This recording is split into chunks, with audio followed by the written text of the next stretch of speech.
بسم اللہ الرحمن الرحیم۔ السلام علیکم پیارے ناظرین، ایک مرتبہ حضرت محمد صلی اللہ علیہ وآلہ وسلم پر درود شریف پڑھ لیں۔ حضرت عمر بن خطاب رضی اللہ تعالی عنہ فرمایا، ایک دن ہم رسول اللہ صلی اللہ علیہ وآلہ وسلم کے پاس حاضر تھے۔ ایک آدمی ہمیں اچانک نظر پڑا۔ اس کے کپڑے انتہائی سفید تھے اور سر کے بال انتہائی سیاہ۔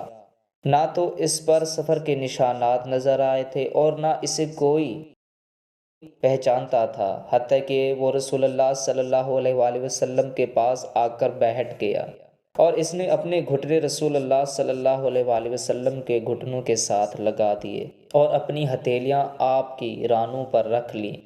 پھر کہا، اے محمد صلی اللہ علیہ وآلہ وسلم، مجھے اسلام کے بارے میں بتلائیں۔ آپ نے فرمایا، یہ کہ تو گواہی دے دے کہ اللہ تعالیٰ کے سوائے کوئی عبادت کے لائق نہیں اور حضرت محمد صلی اللہ علیہ وآلہ وسلم اللہ کے رسول ہیں، اور تو نماز کی پابندی کرے، زکوٰۃ ادا کرے، رمضان المبارک کے روزے رکھے، اور اگر تو طاقت رکھے تو بیت اللہ کا حج کرے۔ اس نے کہا، آپ سچ فرماتے ہیں۔ ہمیں اس پر حیرانی ہوئی کہ یہ آپ سے پوچھتا بھی ہے اور تصدیق بھی کرتا ہے۔ پھر اس نے کہا، آپ مجھے ایمان کے بارے میں بتلائیں۔ آپ نے فرمایا کہ تو اللہ تعالیٰ پر، اس کے فرشتوں اور اس کی کتابوں اور اس کے رسول، یوم آخرت اور ہر اچھی بری تقدیر پر ایمان رکھے۔ اس نے کہا، آپ سچ فرماتے ہیں۔ مجھے انسان کے بارے میں بتلائیں۔ آپ نے فرمایا، یہ کہ تو اللہ تعالیٰ کی عبادت اس کی طرح کرے گویا اسے دیکھ رہا ہے، پھر اگر تو اسے نہیں دیکھتا تو وہ تجھے دیکھ رہا ہے۔ اس نے کہا، مجھے قیامت کے بارے میں خبر دیں۔ آپ نے فرمایا، جس سے پوچھا گیا وہ پوچھنے والے سے قیامت کا زیادہ علم نہیں رکھتا۔ اس نے کہا، پھر مجھے اس کی نشانیاں بتلا دیجیے۔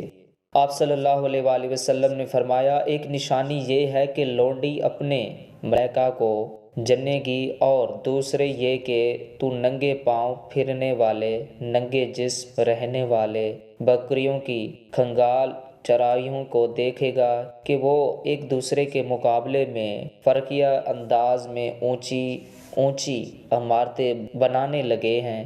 پھر وہ چلا گیا۔ حضرت عمر رضی اللہ تعالیٰ عنہ نے فرمایا، 3 دن میں اسی طرح ششدر ٹھہرا رہا۔ پھر رسول اللہ صلی اللہ علیہ وآلہ وسلم نے مجھے فرمایا، عمر جانتے ہو وہ ساحل کون تھا؟ میں نے کہا، اللہ اور اس کے رسول ہی خوب جانتے ہیں۔ آپ نے فرمایا، وہ جبریل علیہ السلام تھے، تمہیں تمہارے دینی معاملات سکھانے آئے تھے۔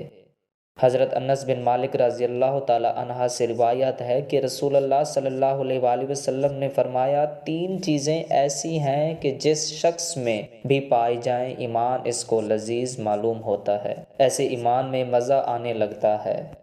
اے عز وجل اور اس کا رسول صلی اللہ علیہ وآلہ وسلم اسے ہر چیز سے زیادہ پیارے ہوں، اس کی محبت اور ناراضی خالص اللہ تعالیٰ کے لیے ہو، عظیم بھڑکتی آگ میں گر پڑنا اسے اللہ کے ساتھ کسی کو شرک ٹھہرانے سے زیادہ پسند ہو۔ ہمارے چینل پر آنے والے تمام معزز مہمانوں سے گزارش ہے کہ ویڈیو کو لائک اور چینل کو ضرور سبسکرائب کر لیں اور ویڈیو کو آگے ضرور شیئر کریں۔ شکریہ۔